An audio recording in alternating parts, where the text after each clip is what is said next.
record on this computer. Okay. Gotcha. Yes. And I'm also going to try and spotlight that for everyone. All right. This is the view from a Canon Vixia camera that's mounted on a tripod over to my right behind the lathe. So if I come over here and stand at the lathe, you see me. And if I pick up a tool, more to the point, you can see what I'm trying to do with the tool and where I'm standing. Now that's a view that is, the operator can adjust actually using the remote I have in my hand, so it can go further out. And there you see a wider view, or it can come in and be a telephoto.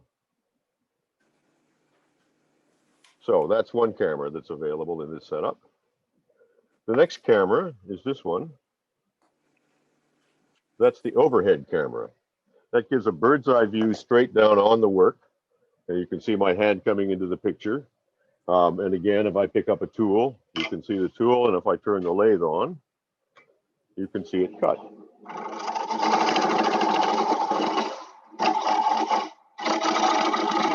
So the next camera that's available is this one. That's the close-up view, also a bird's eye view. Now, that's an XY apparatus made from drawer slides with two cheap industrial cameras on it for the bird's eye and the close-up view. They're on a mast that also carries the iPad that the earphones are connected to. There, it's back to the camera I'm starting on. So, I'm going to go back to gallery view now. Any questions on that, or discussion, or comments? How are you handling the switching? I'm using Zoom. A lot of people are using other softwares, but I sort of resolved I was going to keep this as simple as possible and dig deep into Zoom and practice using its functions. Were you John, could using you, a I didn't handheld notice camera any there? You sound were jerking suppression. around some on the one camera. Yeah, that was a handheld camera. That's actually I'm using. Only reason I have that camera connected is it's a pretty good microphone, and I'll need it later. All right. I've got a question, John. As we discussed the other day, you check in twice. Yeah. Now, I now have a paid account, and you can't check into the paid account from two devices. It'll just knock you out. So do you just check in on a free account under other name of, Henry the Cat or something? Well, I actually under the name of Editor Kelsey, which is a professional name I've used for decades. And I also have another login called Red iPhone for when that phone is on a tripod and is an active camera. Yeah. Zoom will allow you to make as many logins as you want, and I gave them all the same passwords. I don't have to remember different passwords. Gotcha. John, a question about switching with Zoom. Do you just use the camera symbol in the lower left corner and switch to different cameras there? Or is there another option in Zoom for switching cameras? There are two other options. One option is on the share screen. There's you get basic, which most people hover on, but if you go to advanced, it allows you to switch cameras. And it gives you a hotkey, and the hotkey, I forget what it is, because I went in and reprogrammed the hotkey to a two-finger key that I could easily find. I'm using Option Z, and that operates as a wheel that goes around whenever cameras are connected. It just goes from one to the next. Okay. Sounds good. And it's but it means that the laptop, in any of these setups, the laptop is at the heart of it, and there has to be a laptop. I'm using an 8-year-old MacBook that I happen to have. A lot of the clubs that are setting up to do this are using a gamer quality Windows machine, which has the additional advantage of enabling a software that I can't use on a Mac. It's called vMix, and vMix offers a camera and audio switcher that's everyone who uses it loves it and says it's very effective. To my eye and for my purposes, I don't want to overcomplicate this with any extra software that I don't have to have. Using computer audio. And you said you use cheap industrial cameras. What is cheap, roughly? 75 US each. Okay, including the optics for zooming or for the close-up view? They're a little cube camera with a Sony sensor in them. I found them on Amazon. I'll put the link in the follow-up tomorrow. And they come with two different lengths. I bought one of each lens combo. And the Mhm. lenses all are manual focus, manual zoom with a diaphragm. So there are 3 rings. So they're quite finicky to get right. But once you get them right, they're quite stable. So in my XY apparatus overhead that the cameras are mounted on, I'm using wooden drawer slides, and I made wedges that just slide. You get it in the right place, stick the wedge in there, and it's not going to go anywhere until you take the wedge out. That also takes the slack out of the wooden mechanism and makes the cameras quite stable. Okay, thank you. Yeah. Are there Anybody any, else? are there, whoop, am I muted? You're you okay, hear me? Suzanne. Oh, okay. Are there any issues with dust collection? Because in our club, one of the guys has cameras set up, and with the use of technology, the dust has been a problem with functionality after doing it a few times. Oh, I don't leave it out. If I'm going to turn, I put it all away. All this stuff, it just comes out for, that's the reason I put the cameras on a mast on a tripod. And I can carry it away and put it in another part of the shop and put a plastic bag over it and bring it back really easily. And the same with the laptop. It goes in a drawer and it comes out to go on this easel. And all of the wires are, I've got, you know, little dewey's to hold them in place. So they just plug right in and plug right out. I found that was absolutely essential. I also discovered that Zoom has quite good noise suppression. So I can actually, if I'm using the headphones as the audio source, which I would do if I was trying to do a demo, Zoom is able to, or the headphones and Zoom together are able to suppress the noise of the dust collector, which in my case is 10 feet away from me in the shop. Yeah. Okay. Good to know. The other thing is just buying one of these cheap rubber blowguns you can buy from any photography supply that you just blow off all your equipment with. I have cameras that live on tripods in the shop, and I just put a piece of what's called a sack towel. They're just a cotton towel. I pull and gather over it when I'm not shooting. Okay. So you only have it all exposed, not using any plastic or dust protection while you're filming, and then afterwards clean it, put it away. Yeah, that's the way to protect. A 1A filter over a good lens is a good idea, just because you can't scratch the lens or screw it up. But other than that, no. Right. Okay. And the other thing is, it just as a rule that I discovered the hard way is, in all of these cases, you're mounting a camera overhead, you're mounting an iPad on another drawer slide apparatus. I've got a laptop that's sitting on a mobile base on an easel. Mount the thing while you're stable on a bench in stages, rather than juggling the thing and taking the risk of dropping the expensive electronics on the floor. How do I know this? Well, been there and done that. You don't want to do it. So I has a question. Before I go to Kai, I'm just going to say, as a matter of housekeeping, there's a lot of people on screen, but I can see everyone still. So if you want to talk, give me a signal by raising your hand, and I'll see that even if I've got somebody else on ahead of you. I'll get to you. Okay, Kai. Just one more little question. How do you connect the cameras to the laptop? Is that USB, or are there other connectors that you need to get the camera signal into the laptop? If you're using an older camcorder, which I am, I have a 10-year-old camcorder. That's the one on the tripod. Yeah. For that, you need to buy a dongle, a little $25 video capture card that converts USB output to HDMI, or the other way, HDMI to USB. All of the other cameras are USB, and I plug them into a USB hub so that one wire from the hub comes to the computer. And as long as they aren't the exact same camera, the computer can tell them apart. I've heard from other people, if you buy 2 copies of the very same Logitech webcam, then you're doomed. You can't tell them apart. Okay, thanks. This setup is available to members of either club or anybody who's participating in this. If you want to try and record a video, it records very good video. Really, the way to use this is with an operator to do the camera switching and manage the audio so that the demonstrator can concentrate on demonstrating. I've done a bit of it with Doug, and I'm going to do some more with Doug, and it works quite well. So now it's an open invitation to members of Susquehanna or Lancaster or anybody who's within range and on this call. If you'd like to do a demo of something for your club, get in touch with me separately and we'll get together. We'll wear masks. I have dust collection, big fans, and an air filter system and an open door to the outside in my workshop. And we'll open that up and turn on all the fans and we'll be quite safe for doing a demo for an hour or two. Doug. Yeah, John.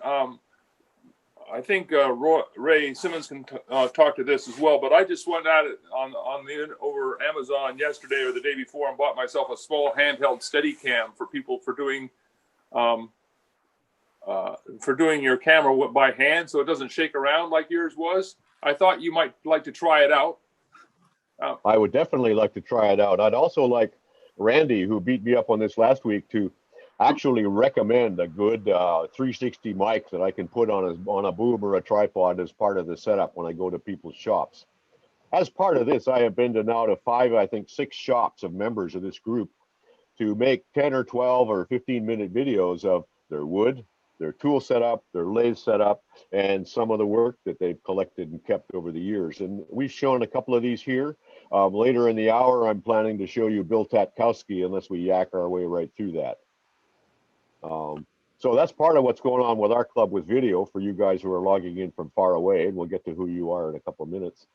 I have not done this much of an intro to this set of documents and an ongoing forum for this very question. So how do you do remote demos? How do you record videos for wood turning?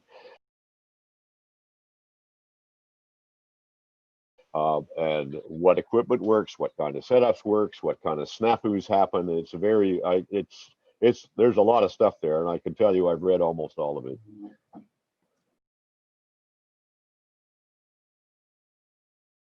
Okay, so with that as a note, I'm going to go around and I'd like to hear from everybody. What are you working on, or what did you work on, or what do you want to work on? Doug, I'm going to go to Doug because I know Doug's active on something, and then I'll start going around the screen. How about you, Doug? Well, I've been working on a couple of platters that I showed a piece of before. I guess I can show a photograph of them if you want to share screen, John. Oh, I have to give you permission. Hey, Doug, hold on a second. Yeah. Doug. Yeah. John, can you take you off a spotlight? Because Doug doesn't go full screen while you're spotlighted. I didn't know I even was. I'll replace the spotlight. There he is. Okay, let me see if I can share my screen. Oh. There you go. That's a 31-inch platter. I've been turning over the last 3 weeks, and I've got a second one as well that you saw before. At the church, I've got some video, a place down at the church where I've got a wall hanging of the platter that I can put the platter on. So I took it down and spotlighted it on those. So that's what I've been working on, guys. It's finished now. I'm going to deliver it off to the shop tomorrow. All right. Very impressive. Thank you. Very impressive. And that's a crutch piece? Yeah. But I got it from Bob from Ben Kaufman here at the Woodturners. Mm-hmm. So okay, thank you, Doug. How about you, Barry? What are you working on? I'm actually working on outside stuff, not lathe stuff. I'm making a couple of tables for. I built a fireplace to try to continue the social distancing with friends and family out into the fall. And fireplace works great, but we have no place to put our meals and drinks. So I'm making some outdoor wood tables for out there. Sorry, it doesn't involve a lathe. What kind of wood are you using? It's some of that. It's a wood that is made for decks. It's known as Brazilian teak. It's very similar to ipe and some other bug and mold and such resistant woods. It doesn't require a finish, and I'm not going to go down the road of putting one on it. Where are you getting it? Where's the wood from? Yeah. This is I got it at the wood auction 2 years ago, whatever that was, and it just happened to. I didn't know what I was getting into until I tried to lift it up, and The stuff is comes in about 70 pounds per cubic foot. It's extremely dense, and it actually does not take a finish readily. John, you've seen my dining room table that I made. It's made of that wood, and it took a lot of washing and rewashing with acetone and stuff to get resin out of the surface so that varnish would finally dry.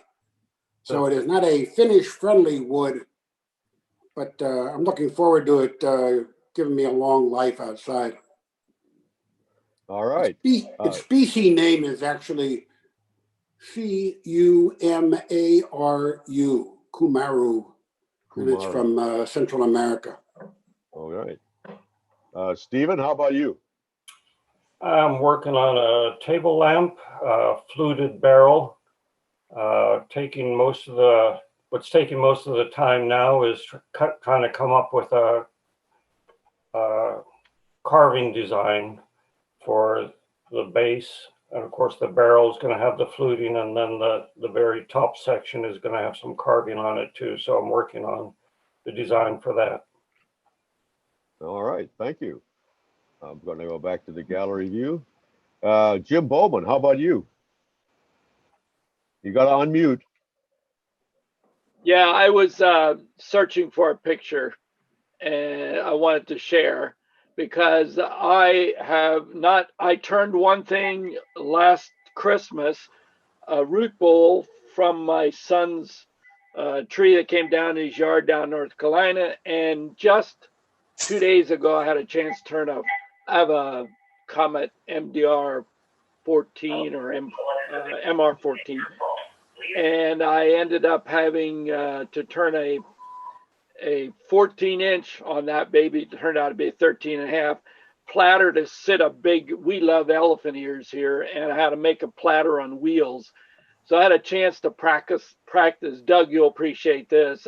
Practice a little bit using a bowl gouge. I learned as a scraper and went to what do you call the scrapers that are the sharp continuous edge? And carbide. Yep, carbide. I learned on them and have a Rikon set, and I always revert to those. And I'm trying to learn to use the bowl gouge in the way it's supposed to. It's a lot nicer cut. Anyways, what I wanted to show you was I've been working on my shop, and Doug will know what the previous place looked like. I just want to show you this quick. This is the outside of my shop now. So I've been working on that for a while. It's an old garage that had old doors and a sloping roof that went the wrong way and everything. And then one day an Amish crew converted it to this, and then I did all the exterior finishing on it. So I've been working some other woodworking stuff. So yeah, having fun. All right. Nice looking shop. Looks great. Yeah. I don't want to show the inside yet because it's not clean. Let me see. Bob Gockenauer, how about you? Oh, yeah. Yesterday I turned 2 cherry bowls, and then this morning I sanded one. So that's about it. I turned a little cherry. Did you finish that red elm piece you had on earlier in the week? No, I didn't get it back to that. Thank you, Bob. Ernie Conover, what are you working on? Well, I haven't done any turning since last Saturday for a demo I put on, but I'm working on installing a range hood blower for a new stove we're putting in the kitchen for Susan. And I built a surround above it or around it that is Shaker-esque. So it was sort of dueling dualities of the past and present. What did you demo last week? Long, slender spindles and using a steady rest when you needed it. And would you do that demo again if people asked you nicely? Oh, certainly. Thank you, Ernie. Let me see. Gerald, how about you? What are you working on? Oh, I haven't turned anything for almost a year now. I've been working on the shop. I just completed a 1,500 square foot garage addition, and my shop has been completely redone. This is Gen 2, and I'll have video or pictures of it here shortly, but it's not quite ready yet. It's clean. So where are you, Carol? Pardon me? Where are you? They all start off that way. I am located just south of Kaiser, West Virginia. I'm a member of the Quad State Bodgers, and I do have one piece here that this is sort of one of my favorites. It's a whimsical piece. I try not to do too many pieces that are similar. I try to do oddball things, and this one I sort of liked it because it's totally different from what I normally have turned. Now, is that paint or dye? That's dye. Ah. All right. Thank you, Gerald. Let me see who's next. Kai, I'm going to leave you out because we're going to give you some screen time with what you're working on later in the hour. Yeah, that's okay. Okay. Roy Johnson, how about you? Well, we have some good friends, two good friends, and each, the man and the woman, were both widowed, and they're going to be married this Sunday afternoon. So I have a plate and a chalice that I'll be giving to them. Hold it beside your face and hold still. All right. Can you tip it up so we can see inside? I'm sorry. Yeah. Tip it. Yeah. Let us. Okay. The light isn't working for that. Okay. So how many chalices do you make, Roy? You make a lot of them, I think, this plate and chalice combo. I think you and I are having a competition to see who can make the most. Yeah, maybe true. Let me see. Ron I have Sheehan, many. I know you do. Ron Sheehan, how about you? What do you got going on?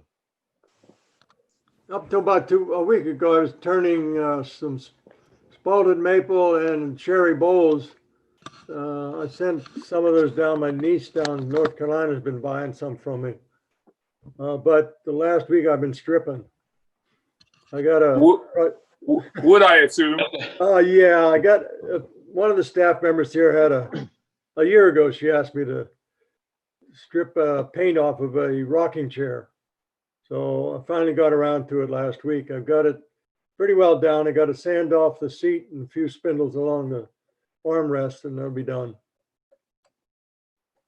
Weren't you making some little 3-corner Deweys on the lathe? Yeah, I made those before. I made a special jig so that you can hold a square up and take it by the opposite corners, a cube. And when you do that, you can hold it between centers. If you have a cup center on your tail, it's of course hard to drive on the other side with a spur drive. So you need a jig that has a socket in it that the square will go in there at the proper angle. Actually, I have some video of that, so I'm going to give you that next week or the week after, so everybody can have a look at it. It's very ingenious. I have a design of that I want to make one from my design. When I get that done, I'll put that up for everybody to get the dimensions and the angles and so forth to make the jig. They make nice cute little bowls, little 3-cornered, 3-sided bowl that comes up, and they're quite unique. I should have had pictures ready, but we'll see them next week or the week after. Yeah.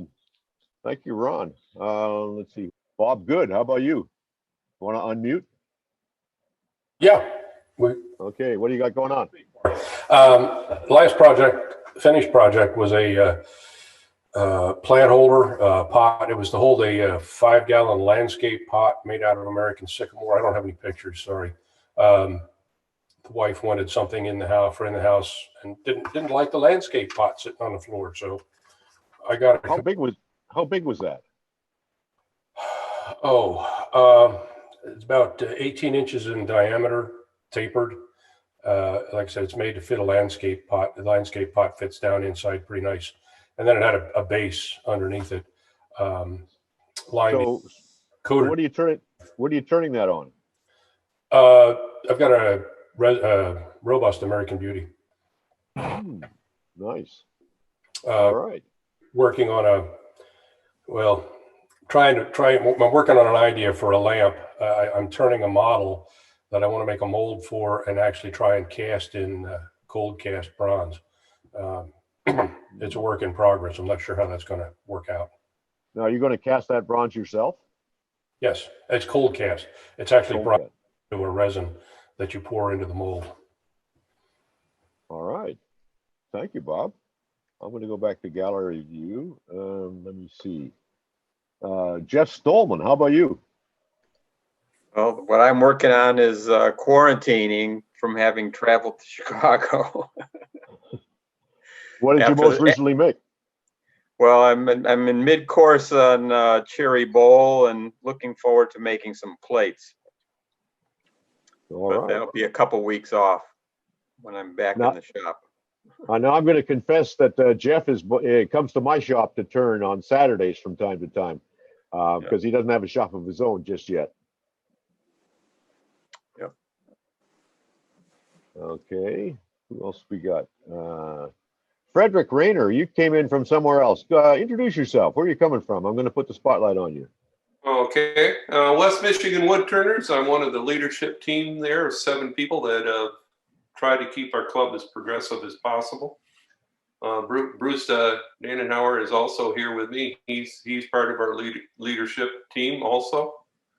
And what have I recently turned? I'm working on a club challenge of some candlesticks that were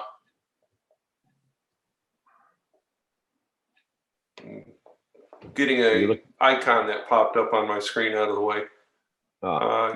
The candlesticks are a club challenge from our meeting a week and a half ago. So thank you for having us. We're always trying to explore and joint venture with other clubs. And thank you for inviting us today. Ernie, we had a meeting with Ernie the other day and he asked us if we'd like to attend.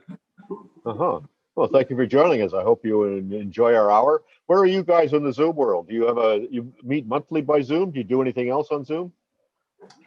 We meet monthly using Zoom. We expanded from using everything we could beg, borrow, and steal to have our meetings to where we're using a 3-camera setup, handy cams, and using a new laptop. We're using a Blackmagic HDMI switcher.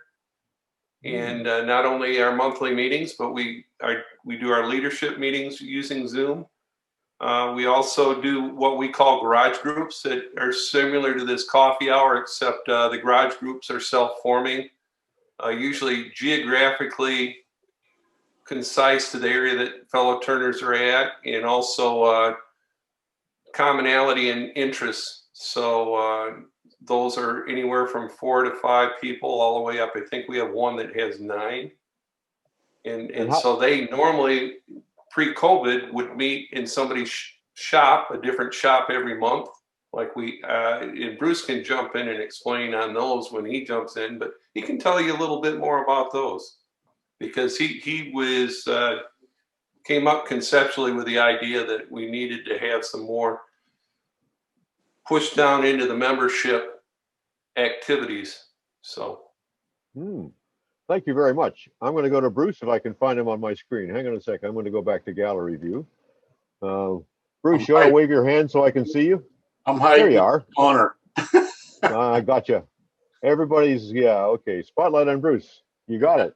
Like I said, I'm hiding in the corner. No, one of the reasons that we're here is we're concepting the coffee hour thing for our club and to just try to bring the members together more. One of the excuse me, one of the things with the monthly meetings is there's no fellowship or very little. We have some fellowship before the meeting starts, and we usually keep the meeting room open for a half hour or so afterwards for folks to chit chat and that kind of thing. But we're just trying to figure out how to have more member benefit and to build the camaraderie that is missing in the face-to-face meetings and our garage groups. And our garage groups were actually concepted from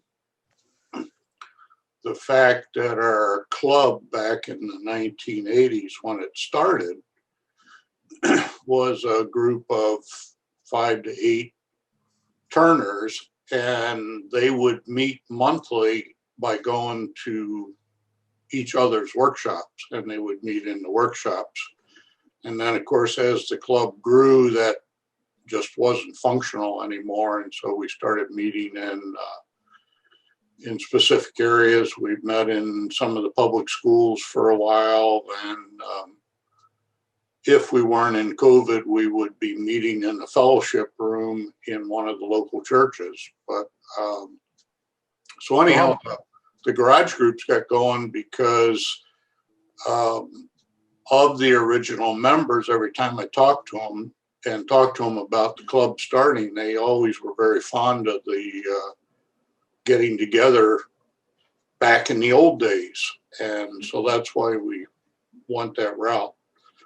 So how many members do you have? How many members do you have?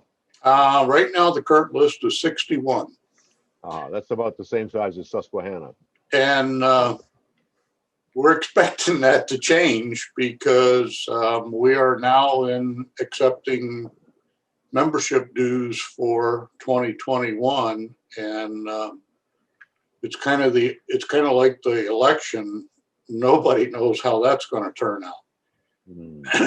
So we expect we're going to lose some members because some of the old timers don't see the value anymore in terms of our Zoom meetings, even though we work hard to have a lot of value.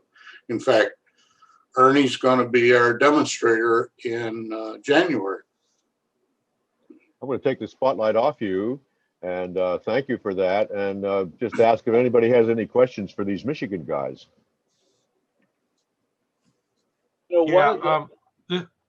Go ahead, Jim. One of the we're kind of an ingrown. We only talk to turners. You know what I mean? I have friends who are very intrigued with my turning, and they want to come and watch. Well, COVID kind of bashed that. I wonder if we shouldn't start thinking about reaching out to other woodworkers or other just people. I have a lot of retired friends, and some are downright bored. Not me. I got too much to do. But I wonder if we couldn't attract new people to our industry. I mean, our interest, not our industry. But if we made a push to not necessarily get other turners, but other guys. Or gals. Or gals. Thank you, Suzanne. And girls, yes. There are two sexes here. You do reach a limit of how many, if you want to have a meeting like this where you can see everybody, and we don't always do this where we're turning to everybody. We often show videos and photos and have little demos and things. We usually get 4, 5, or 6 of those into the hour. So this is unusual and for us and fun. But it's hard to manage a screen that has a whole, I mean, I don't have to turn the page to see everyone right now. I get another 10 people on here and I'm going to be constantly flicking from side to side, or else I have to be up in my office with a very large monitor. Yeah, right. It becomes a problem. So it's an interesting question. We've been doing this for you guys who are checking in since April, and I think this is number 29 in the series. We started recording them on video 2 ago, and so this one will also be up on video. But this was purely a COVID response in the same way that you guys are talking. It's okay, what do we do? Well, let's see if we can meet on Zoom. John, this is Fred Rayner. Hi. You don't utilize co-hosts at all? How do you mean?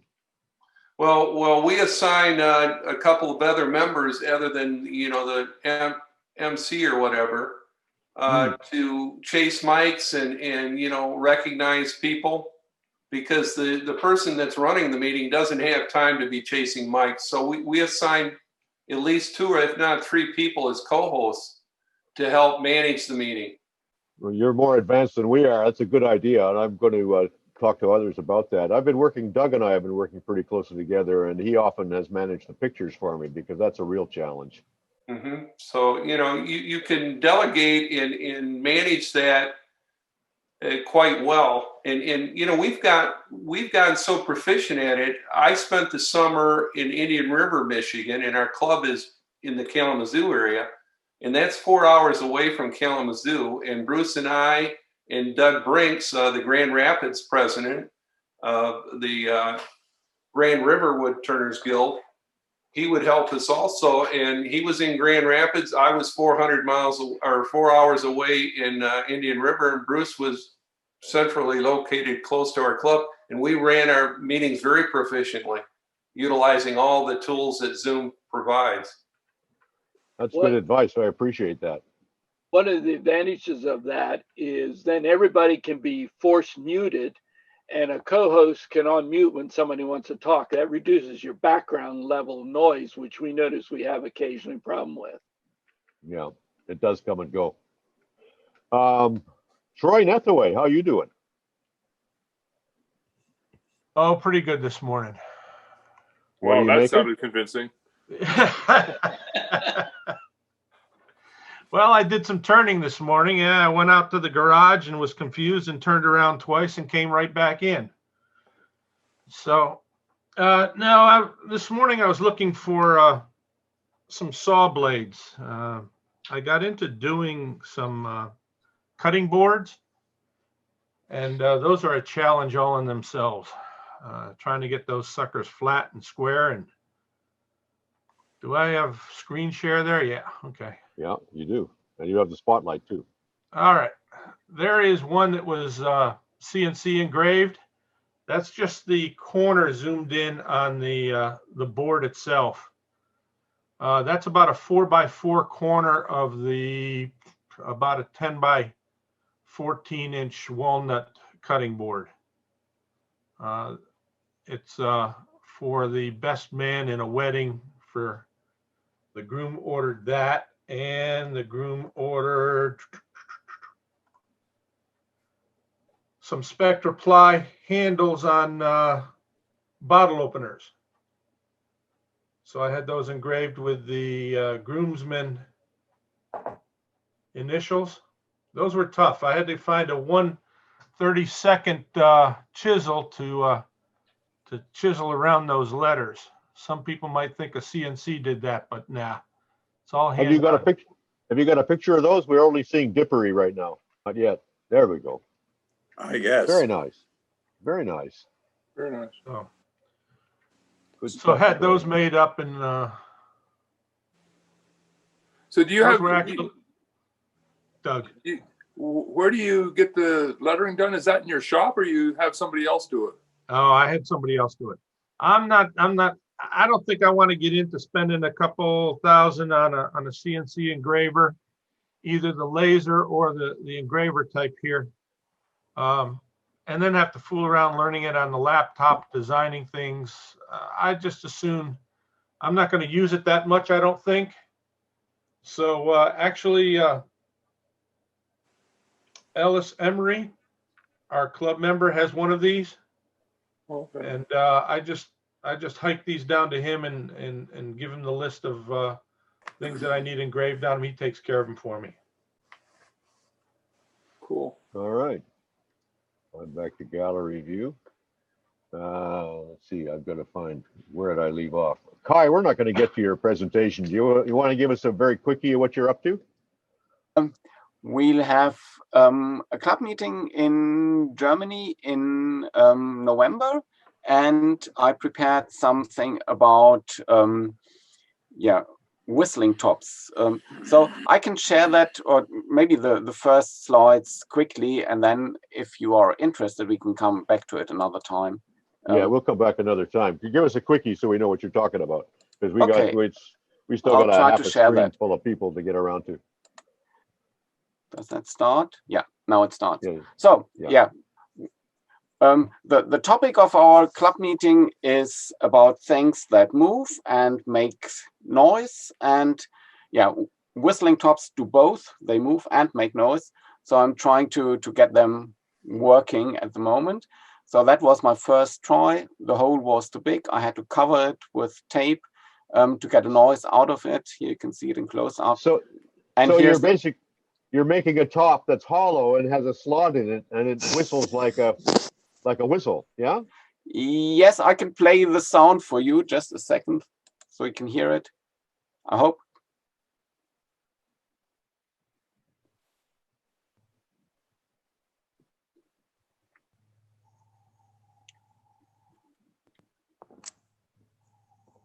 Okay, that's all the sound you get. And stop that, just go on a little bit. That's one designed by David Reed Smith, and you can find it on the internet, the instructions how to make it, and I copied it exactly. This one hasn't got a slot, it's got a hole. The only change I made to it, I filed a bit away on the hole here to make the lip smaller, so that gives a better sound, and the same on the other side. So this one works with 2 holes. And here again, some sound.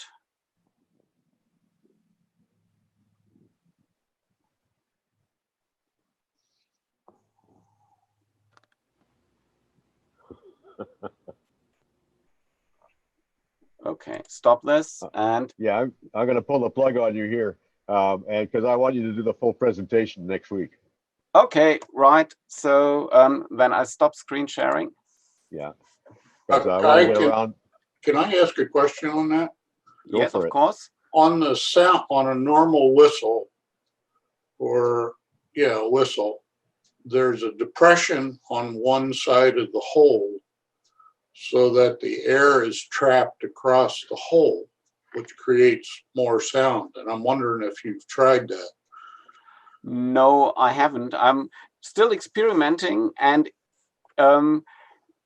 yes, well, the only thing that I did, I just followed instructions that I found on the internet, or ideas that I found on the internet and in books so far, and that was to have a very thin lip where the sound develops and kind of slope it towards the inside of the whistling top, either with a round hole or with a rectangular hole. But other things I haven't tried yet. So it would be interesting to get some more ideas. So maybe next week we can talk about that more closely. But at the moment, I think John wants to go on and give other people the chance to introduce their projects. So it would be nice to come back to that. We'll come back to it next week. It'll be a good topic. Alan Miller, how about you? Sure. As some of you know, I'm relatively, I've had a lathe for a long time. I only recently got more serious about it. I finally broke down this week and bought a 4-jaw chuck. I was tired of my pieces coming unglued and bouncing across the workshop. So what I currently have on that, I worked on it sub yesterday. It's a 8-inch platter, a piece of red oak out of the crotch.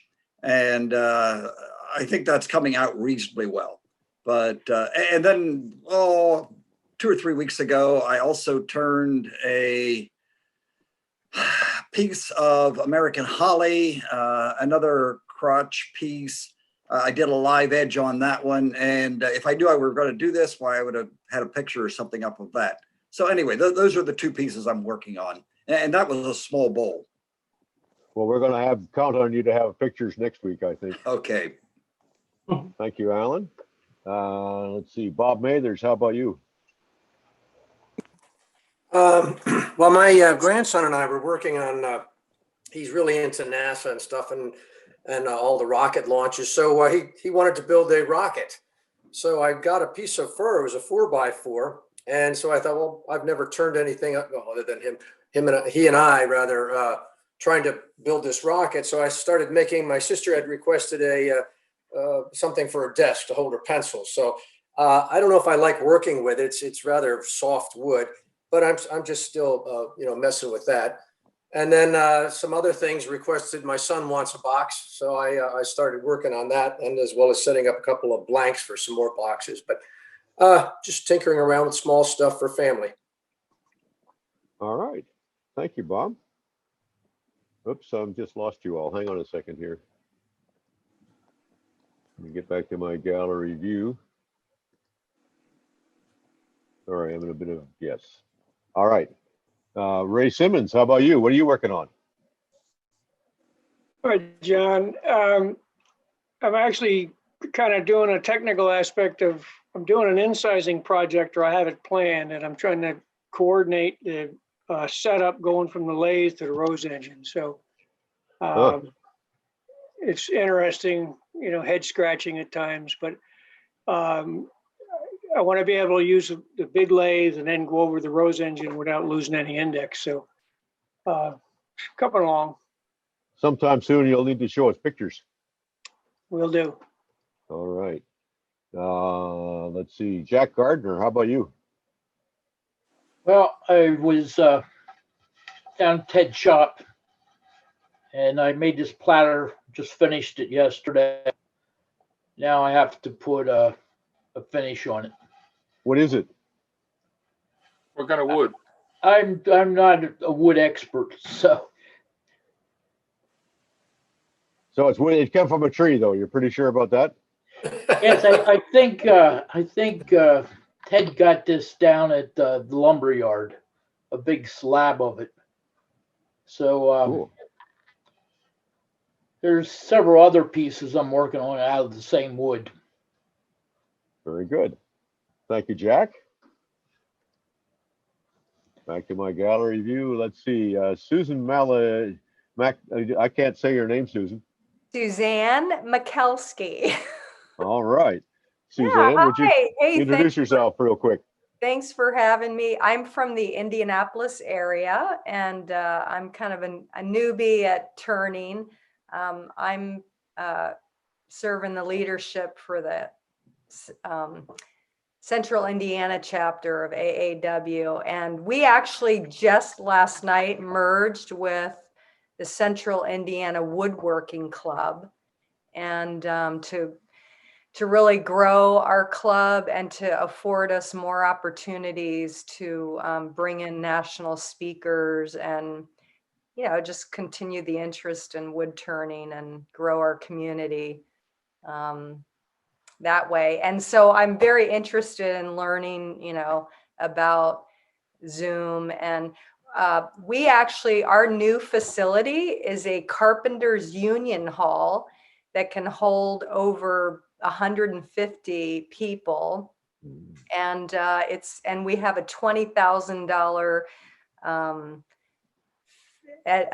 video film setup.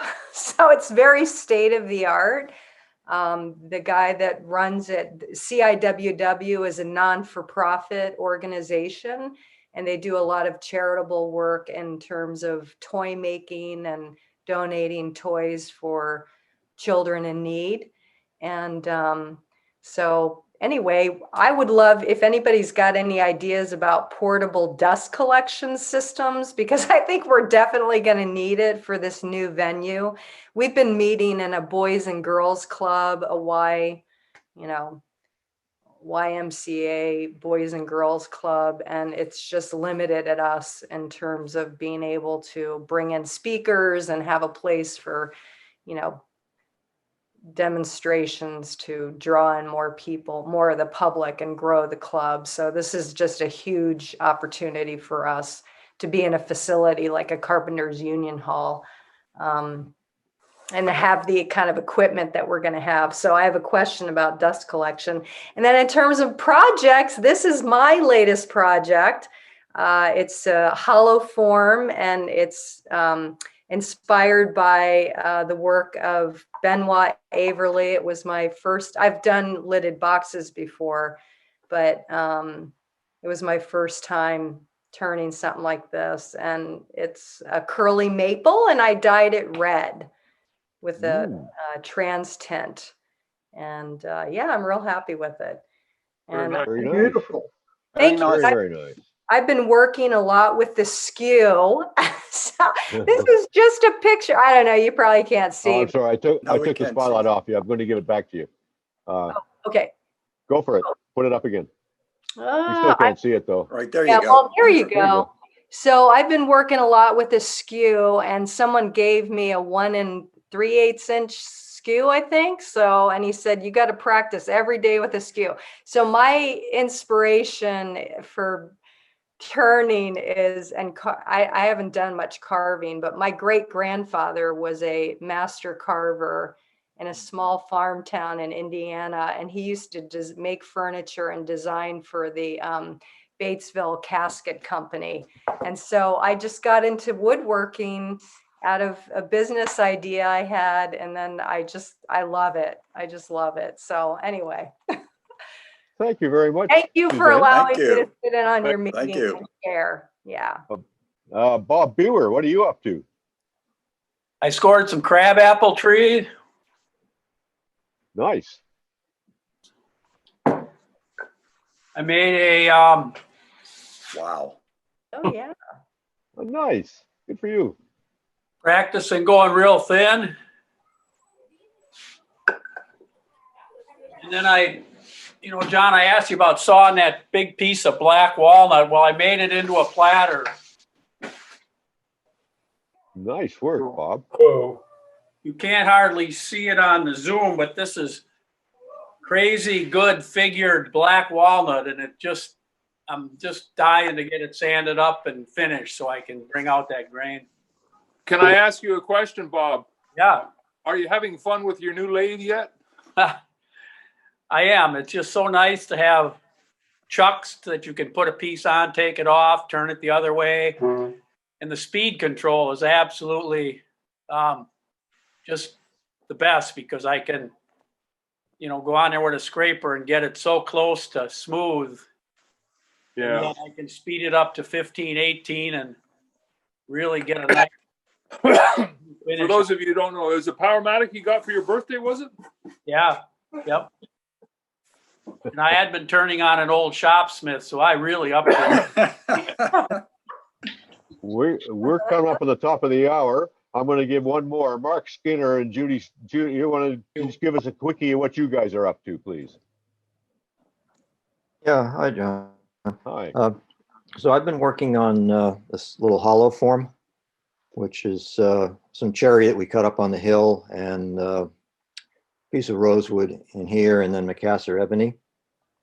I'd like to inlay the ebony with probably some Paua abalone, and I think I sent you the picture of it.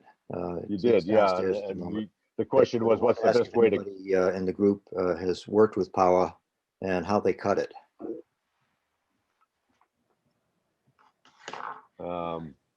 Before anybody got anything for Mark on how to cut abalone? Tell them how you followed that. How to cut abalone? No, I don't know. Okay, well, we'll see if we'll see if we can scare up any more information elsewhere. Judy, you got anything since you're on the screen there? You got anything you want to hold up? No, I wasn't prepared to do that today. So okay, I'll send you maybe something soon. Thanks. Okay, maybe next week. We're right up to the top of the hour. This is, I guess, coming up to the end of the Woodturners Coffee Hour number 29. Those of you who might have been jonesing to share and didn't get to, we'll get to you next time around. Next time around, we've also got pictures in queue from Mark of their logging and lumbering operation. I got some stuff from Doug making his ginormous platter, and Bill Tatkowski shop visit is our next one up. And then we've also visited lately with Bob Gockenauer, Ron Sheehan, and Keith Lauterbach. And all of those will be coming up, and I'm planning to see Ben Kaufman next week. Anybody else in the area who would like to submit to a shop visit, it's where we make a 10 or 15-minute video. You show us your wood and your tools and explain why you have it set up the way you do. Get in touch with me and we'll make a date. And with that, questions? Troy, just John, just a quick question. Are you open to going up to Harrisburg for shop tours? We went up to Troy. So oh yes, totally. In the area, anybody in Susquehanna too there, Troy? Sure. And I'm also interested in figuring out how to do something interesting with Martin Stolpe, but I haven't really crossed that one yet. That's going to be a difficult and fascinating project. All right, everybody. I'm going to stop the recording because the meeting's over. But if you